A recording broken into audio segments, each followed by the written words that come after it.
সমতল থেকে দার্জিলিং যাওয়ার পথে বেশ কয়েকটি টি গার্ডেন পথে পড়ে। তার মধ্যে ফেমাস হলো মাকাইবাড়ি, ওকাই টি এবং গোপালধারা টি এস্টেট। এখন চলে এসেছি ওকাই টি গার্ডেনে। প্রায় ৬,২০০ ফিট থেকে ৪,০০০ ফিট উচ্চতায় গড়ে ওঠা ১,৬০০ একর জমি নিয়ে এই টি গার্ডেনের বর্তমান মালিক হলেন মিস্টার রাজীব বেদ। ১৮৭০ সালে যখন এই টি গার্ডেন গড়ে উঠেছিল তখন এর নাম ছিল রাংদো। এখানকার মাটি এবং আর্গো ক্লাইমেটিক কন্ডিশনের জন্য এই চায়ের স্বাদ একদমই আলাদা। এখানকার উৎপন্ন চা 100% বায়ো অর্গানিক। কুইন এলিজাবেথ থেকে শুরু করে পণ্ডিত নেহেরু সবাই এই চায়ের ভক্ত ছিলেন। ইংরেজরা একে খেতাব দেন ওকে টি, সেখান থেকেই ওকাই টি নামের উৎপত্তি। ১৮৮৮ সালে প্রথম ফ্যাক্টরি তৈরি করা হয়েছিল। এখন দাঁড়িয়ে আছি ওকাই টি গার্ডেনের একদম মাঝখানে। আগেরবার যখন এসেছিলাম তখন গোপালধারাতে এসেছিলাম, আর এটা হচ্ছে ওকাই টি। কি সুন্দর দেখো, চারিধারে হচ্ছে মানে একটা টি গার্ডেন রয়েছে, পুরো সবুজে ভরা, একদম সুন্দর একটা টি গার্ডেনের মাঝখানে দাঁড়িয়ে আছি।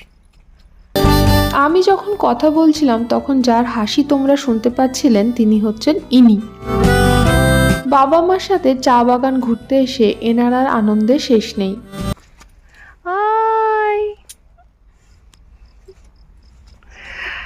ছোট্ট একটা অ্যাঞ্জেলকে পেয়েছি, টি গার্ডেনের বড় মালি। এখানে স্থানীয়রা এরকম ক্যাকটাসের সুন্দর সুন্দর গাছ বিক্রি করছেন। তার সাথেও ছিল চা পাতা এবং কিছু স্ন্যাক্স আইটেম। এখান থেকে দার্জিলিংয়ের দূরত্ব প্রায় ৪৫ কিলোমিটারের মতো এবং মিরিক লেকের দূরত্ব প্রায় ১৩ কিলোমিটারের মতো।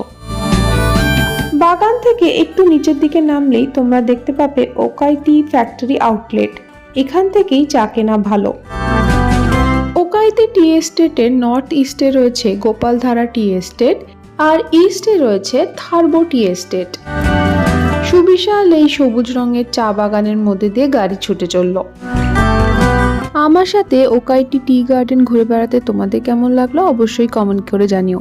ভালো লাগলে ভিডিওটাকে একটা লাইক করে দিও। ভিডিওটা ইনফরমেটিভ মনে হলে বন্ধুদের সাথে শেয়ারও করতে পারো। আর আমার চ্যানেলে নতুন হলে সাবস্ক্রাইব করতে ভুলো না। তোমাদের সাথে আবার দেখা হবে পরের ভিডিওতে। ততদিন সবাই খুব ভালো থেকো। এখন তবে আসি, বাই।